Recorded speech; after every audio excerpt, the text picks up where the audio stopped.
computer.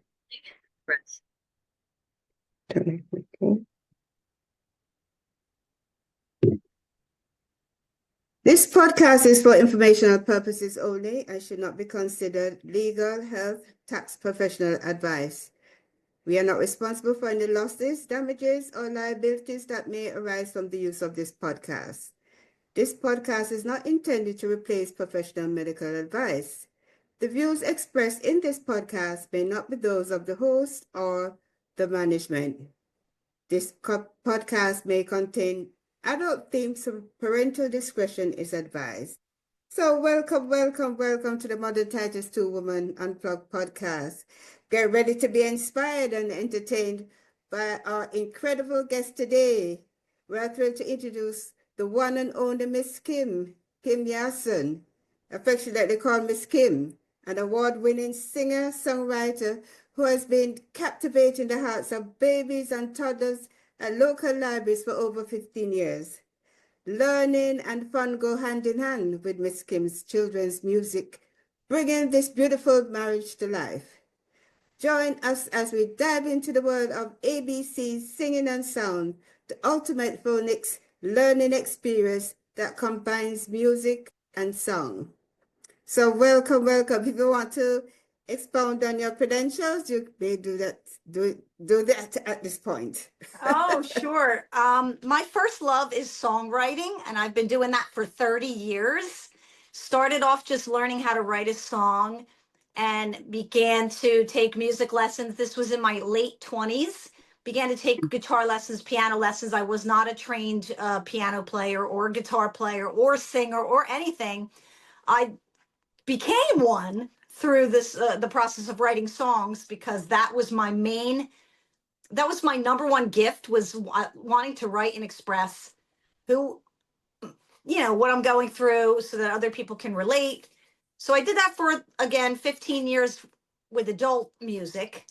And along the way, I basically discovered the gift of entertaining children. Number one, I have two of my own, and I was very good with children when they were younger.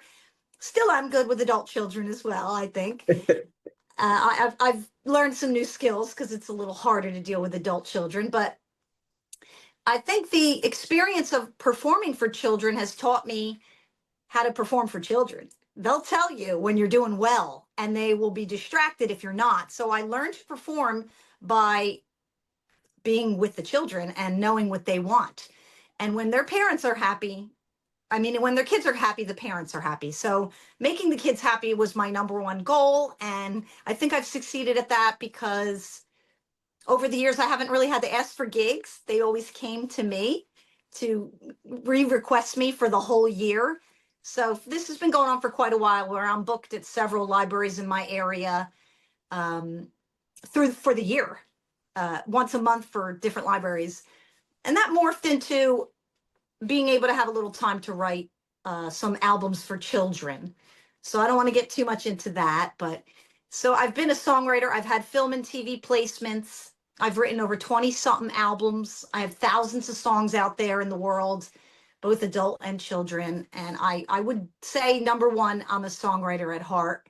Number two, I'm an entertainer. Number three, I'm a human being that loves God and people. So I like connecting. Awesome. So this is a segue to the first question. What inspired you to combine your love of music with teaching phonics to young children? Well, first off, I love music, and I know it's a universal language. I don't know anybody who doesn't like music. Let's just put it that way. And maybe it would be a condition if they didn't like music. It would be some kind of condition, right? We all love music. It just comes natural to even the cavemen. Percussion was very important, and sounds and whatnot. But young children respond to rhythm and melody, and I learned that by entertaining them. So I decided to start creating children's music, and that really started with just my children. And in the living room, I would write songs for them on the guitar and just let them run around and have a blast. And I created a song called the Run Song with my children, and it was basically walk really slow in a circle, walk really slow in a circle. And then I would pause and pause, run, run, run, run, run, run, run, run, run. And they loved it. And they would go in a circle and just bolt around. And boys love that kind of thing. So do girls. And I've been performing that song ever since, created in my living room for my children. It's been expanded upon. I've added different movements like stomp like a dinosaur, stomp like, or Okay. roar like a lion, rah. So I got a very creative brain. I realize that. And I have a very childlike personality. I'm very mature, but I'm also very childlike, meaning I want to have fun and I want to get down to the level of whoever I'm with. So if you're a child, I'm going to act like a child. So I think that's really what inspired it, is my love of children and music combined. It was an easy win for me. It just came so natural. Yes. So what do you think sets your teaching method apart from your traditional phonics instructions? What sets yours aside? What makes yours different?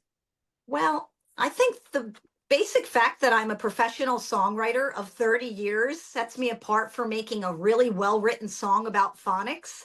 I know how to do the research. I know how to incorporate the definition of each phonics concept, and I know how to make repetition, rhyme, rhythm, and songs work. So I think first and foremost, it's about the song. And if the song is catchy and has enough repetition, it will be memorable and it will be able to be memorized. And it also incorporates a lot of movement. So a child doesn't have to sit at a desk, which I find not all children can sit at a desk. They want to get up and move around. So for this lesson, you could either listen with your ears, because we have offline, um, an offline player, or you could watch a video, which kind of connects the auditory with the visual, with the kinesthetic. So you're getting a multisensory experience. And I think what sets me apart from other musical phonics programs is that I'm a 30-year songwriter. I'm going Right, to keep right. going. I keep going back to that because yes, you can write a hokey song. Just Hmm. anybody can. We all can. But Hmm. to write a really song that with thought and be able to produce it, mix it, master it all by yourself, that takes a lot of effort. And I indeed have been trained to do all that. So I feel like my songs are definitely catchy, and we'll teach the concept with repetition. And we've already tested it out in the market, and we see little kids at the age of 3, including non-English speaking kids, being able to quickly pick up on it and repeat almost immediately when they hear the song. So that's what sets me apart. I also include games, worksheets for those who are more into like sitting at a desk, games for those kids that want to play more to learn. And there's also some movement videos in there to take a break and take a minute, like a freeze dance. So there's a lot incorporated into my phonics program that I have not yet seen out there in other phonics programs. So it's a little bit different. It's more interactive. And the muted practice track, I think, is pretty key to my phonics being different. I literally mute the sounds after they get to hear the lesson first. They get to have a muted track where they get to try it out and practice it. And it's prompted in the video because it'll say, now it's your turn to practice the sounds. And once the kid knows the model, every single lesson is this way. So there's always a muted practice track. So you're reading the words, you have on screen tracking, you're reading it, you're hearing it. So it's a great program. It really is unique. So I know you have a program that does homeschooling. So what are some common misconceptions in regard to homeschooling parents about teaching phonics? Well, homeschooling parents, first of all, they get to pick whatever curriculum they want, right? Mhm. So there are different modalities in learning as a homeschooling parent, right? You could want to do different types of learning styles, like the Charlotte Mason style. There's more of a kinesthetic, a movement play based. So you really get to pick what works for your child. It's an individualized experience, right? So you see where your child is. And I feel like the phonics experience, my program could work in many different ways. It can work as a supplementary approach to something you already have, and your kid's getting a little bored and you need to reinforce a concept or two, or If your kid loves music, you can use mine and have the other program that you're having and the writing parts and the learning of English as a supplementary. So you can really change and interchange the program and use it how you want it. I have some customers who use it solely, not necessarily for the English part, but for the phonics, for learning phonics. And then others who use it as a supplementary approach and have the songs as their foundation, and then they go and work on the workbooks from whatever program they have as well. So it can go either way. I'm not sure if I answered your question. Okay, so what about the fact that you're going to be using music and these parents are not musically inclined? How do you deal with that question that, that's saying, I don't know anything about music, and your thing is all about music. Yes. So how do you help them with that? It's quite simple. They don't have to learn how to do music. They just have to learn how to listen and sing along. So it's self-explanatory. As far as how to guide a parent, everything is there to help the parent make it easier to navigate my site. Have each lesson includes the worksheets. They can decide which one they want to give their child to go along with it as a reinforcement. So really, they're not learning music per se. It's not a music lesson. It's a phonics lesson through music, right? So just like when we were younger, we learned, maybe you learned A, B, C, D, E, F, G. The whole world knows Sesame that song. Street, right? Sesame Street. The whole world knows the song. This is meant to be similar to that. It's meant to spark memorization, repetition, and make you happier. Music makes people happier. It just does. They've done studies on if you sing daily, it lowers depression and anxiety. So that's why I'm doing pretty good, because I sing all the time. So music is really brings joy. It's a whole different experience than sitting down and forcing your child to do something. You want to have fun with Miss Kim?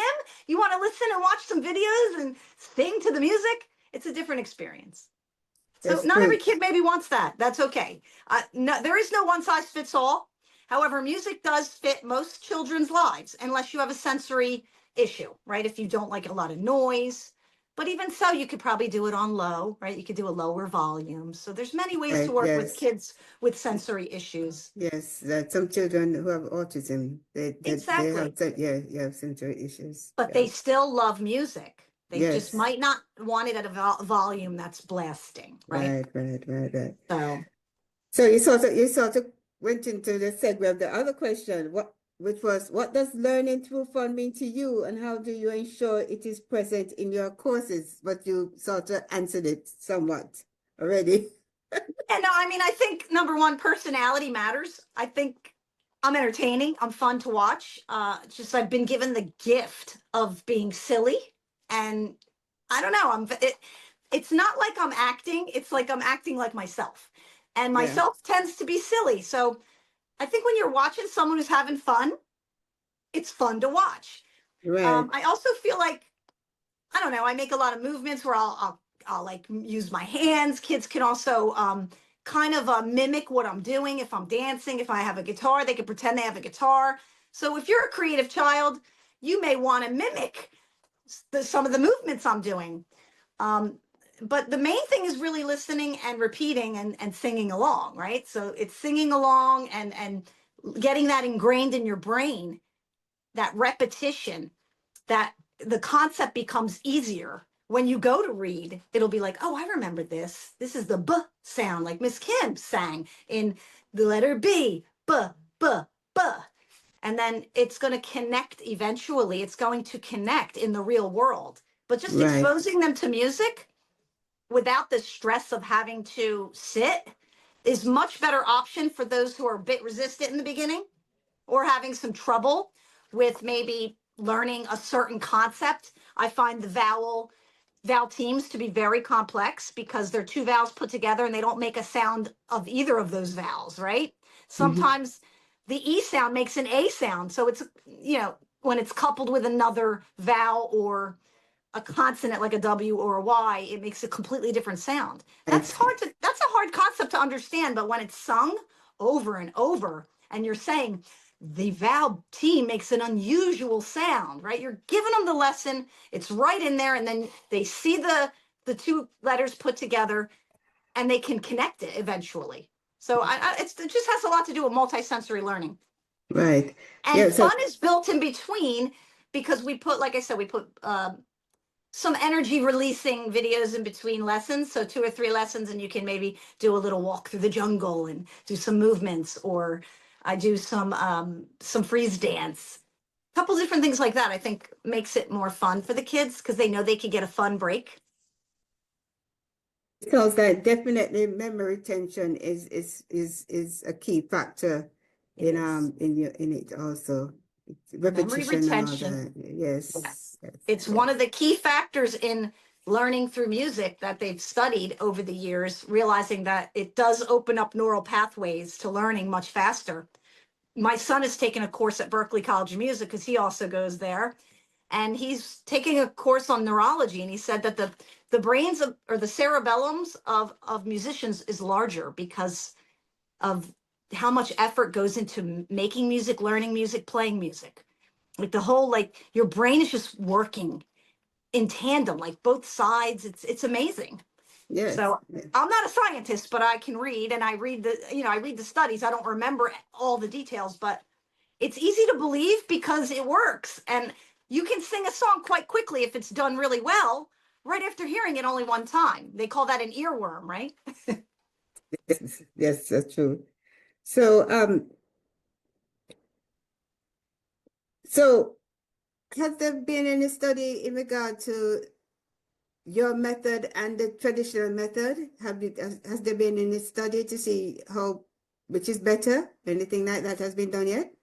I don't think so because I'm very new at all this. So doing a cross study would be very complex. I'd have to find a parent who's willing to do both. And that's kind of a hard thing to do when you're creating curriculum and writing songs and mixing and mastering. So I have done case studies with individual students and with group class, like a group of students, like a class, and observing it while they're watching my videos and seeing how quickly they sing along is just unbelievable. And one of these case studies I did was with a English as a second language group of children. So there were some in there that were maybe better at speaking Spanish, and some were okay speaking both. So I found it very interesting how quickly, no matter who they were in the class, whether they were better at Spanish or not, they were getting it very quickly. So that was a really good thing to visually see because I had brought it out very early on to local areas. And I also have individuals doing it, some with dyslexia, and they've given me feedback. And I'm either creating case studies from it, or I'm also asking them to give testimonials on, what they've seen, the growth they've seen in their children, and the lack of resistance, I think, is the one thing that helps. If your children are having fun and they're no longer resisting, they want to come to the next lesson. They're ready to do the next song. And the good part about my songs is they're grouped into categories. And let's say we're working on the short vowel sound, right? You have the A, the E, the I, the O, and the U, the short vowel. The music's all the same. The melody's all the same. The lyrics change. So it's very easy in a series to learn the songs and the melodies quite quickly from one song to the next. For each series has its own music, but it's the same. So the A, learning the short A is the same. It's just that we're talking now about the E. It's the same melody, but we're talking about the I now. So once they get through it, they know these songs quite quickly because there's a lot of repetition in the melody per series. Does that make sense? Yes, yes. Different lyrics, same melody, same music. So they're, for the concepts, they're all in the same category, and they're not getting a new song for the same concept. So it's very consistent for them. And kids love repetition of melody and music. And if the lyrics change, it keeps it interesting as well. Now, in regard to the growth sticker chart, can you describe what the growth sticker chart is and how it encourages children to stay motivated? Well, I got to be honest with you. There are so many different types of parents out in the world that do not like growth sticker charts. Okay. They don't like them. They don't want them. And that's okay. I'm here to give you everything. and you choose what you want, right? Mm. So there are parents whose kids are motivated by, okay, I got chapter A done. I'm going to put a sticker on, on chapter A. I did that, or I did chapter A and B. So I'm getting 2 stickers today. So it's really a motivation tool for those children who resonate with that. Right? I mean, you can't force a kid to be excited about stickers if they're not excited about stickers. Yes, So, because yeah, I feel like there is no one size fits all approach. I am just giving as many tools based on the fact that there's so many different types of people in our world, and little children have different personalities. So again, I think rewards can be good, but I also feel like a growth mindset is just as important. Does that make sense? yes, yes, yes. So you got to balance between, okay, I did something good today, between the growth mindset that teaches resilience and patience and persistence, right? We need that. We need to know that our effort is going somewhere, even if we don't get it perfect in 1 second. So at the end of each video, I include a growth mindset statement for every video. Okay. Yes, So yes. we're getting sticker chart and we're getting a growth mindset. We're getting a little bit of everything. I think in your during what we're speaking about, we spoke about the ESL students. Yes. English second language students, and you know, I know that I've had them have persons to deal with that in that category, and it's really the challenge. So I know you said that I know that your music sort of helped them to overcome that. So the question is, have you collaborated with ESL educators or programs to bring your method to generally non-native speakers? Actually, I am working on a campaign for that as we speak. So I'm working on going to the Malaysian and Singaporean market because they don't have a great system and they rely more on memorization and rote learning, and it's very boring, and they still struggle with pronunciation because there's nothing new and fresh. So this was brought to my attention by someone who I talk with on a regular basis. She's Malaysian, and she told me this whole story, and she's like, I think your program would work really well because of how boring the system is. It's like a broken system that they keep using over and over again, but it doesn't solve the problem. Right. So I don't have 100% guarantee that it'll work, but I feel like music does work to make kids learn. And with phonics, they don't understand what phonics is in Malaysia and Singapore because that's an American concept, right? Right. But once they get the concept that when you break it into bits and decode words and learn the sounds and the the syllable types and all of these things help to make reading and pronunciation clear. It's clearer and it's easier to learn. Now, if you're learning from your parent how to speak English and your parent's not has broken English still because the system is broken, it feels like this would be a good system for both the parent and the child in the long run, right? For pronunciation. Absolutely. Mm-hmm. So Yes. I don't have any groundbreaking. I can't tell you yet that I have 100% experience on it because I'm a brand new company. But I know the science of music works, and I'm really looking forward to the exciting future and the response I get. And I'll get back to you on that. I'm really excited about it because I know that language, it really makes a difference in global, innovations, right? It helps everyone. When we all can communicate, it just helps everyone, and people can reach further from different countries if we all understand each other better. So I'm really looking forward to seeing what that does. But I appreciate you asking. I have seen, again, a case study done with a young boy who's non-English speaking as his first language, and he's getting it quick. He's moving on to the next series quite easily because the foundational parts he got so quickly that he understood the blends easier. So it's sequential, right? If you go in a sequence, it's easier. If you start from the Right. hard concepts, you're not going to get it. It's like math. Right. You have to You got to build start on it. from, Building yeah, blocks. exactly. You got to start from the building blocks of the phonics program and not the rote exercises of memorization that they're using in some of these countries to teach. So Excuse me. The other question I have, like persons seeing you and how you using music to educate persons. Uh, what if the person was supposed to ask you, how can I get to do what you're doing? How would you tell the person to She needs to what be an skill set? entertainer or a songwriter, entertainer or a songwriter. Okay. Is that what you want to know? How they could be an entertainer or a songwriter? Is that what you mean?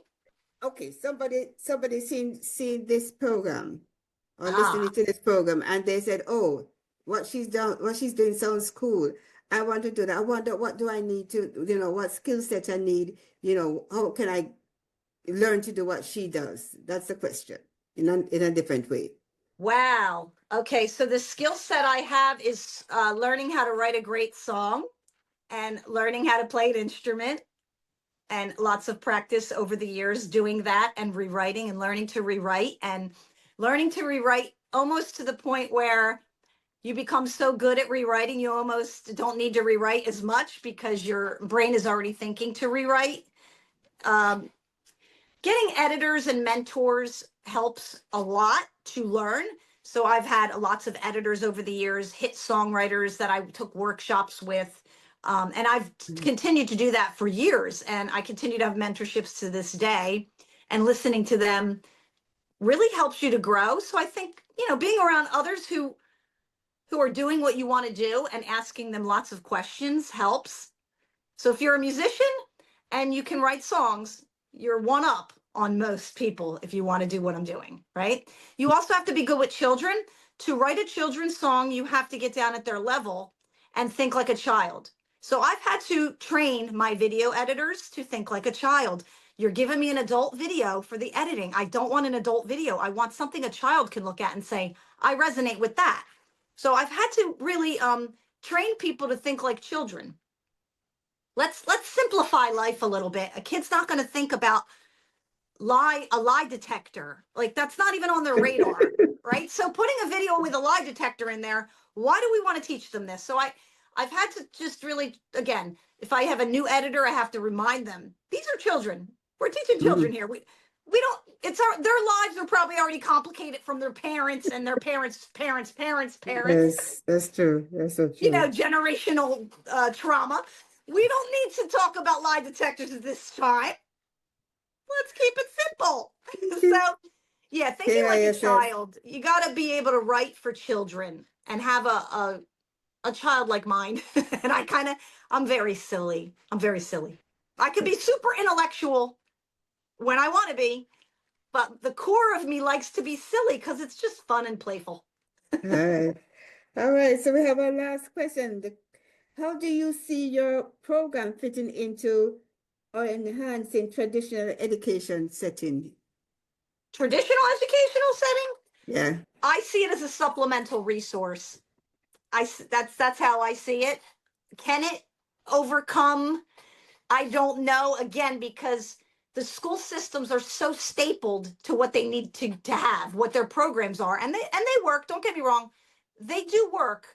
But it would be nice to see them open up a little bit to these supplemental approaches to learning while they use their I think one of the main programs, the science of reading, right? That use the science of reading and incorporate some songs. Like there should be no reason why kids that young need to have such an intense experience. It should be Right. fun and playful. So I would say being flexible and finding ways to incorporate more music. If you don't have that talent yourself as a teacher or an ESL teacher, using music is key. It's key. And having something that's so well done and so specific and so it's at your fingertips. Uh-oh, the kids are struggling with the OI Val team today. Let's go to Miss Kim. This will help. Just having it at their fingertips and knowing it's available can help them a lot. They're not my main market. They're not who I'm trying to reach, but I'm open to, getting it out there. I don't care who uses it. I just want to be of use and service with my gifts and talents. And this is my gift. This is what I have to give. from now until the day I die. I love writing songs. I love entertaining children. So whoever wants to use it and will get value out of it, which I believe music gives value to children, I believe it will be a beautiful thing. Yes, yes, yes, yes. So so Modern Titles to Women, we have come to the end of our wonderful conversation, insightful conversation with the remarkable Miss Kim. Yes, her dedication to making learning fun and engaging through music is truly inspiring. If you're a homeschooling parent or educator looking to enhance your teaching method, don't miss out on this incredible resource offered by ABC Singing the Sounds. All right. So it's www.misskimschildrensmusic.com. All right. We haven't had a way to simplify that yet. Maybe down the road we will, but so far it's MISS, Miss Kim's with an S at the end, children's with an S at the end, music.com. So All if right. people want to look it up, they can probably look up ABC Singing the Sounds as well and find it. But the website for now is www.misskimschildrensmusic.com. And I want to thank you for having me on here. I love talking to you. Our first conversation went so well. I was like, I love Lorna. You're a good advocate. You're a good advocate. Thank you, thank you, thank you. All glory goes to God. All glory and honor goes to God. Yep, there's Jesus right there on the wall. I agree. There's Jesus. I agree.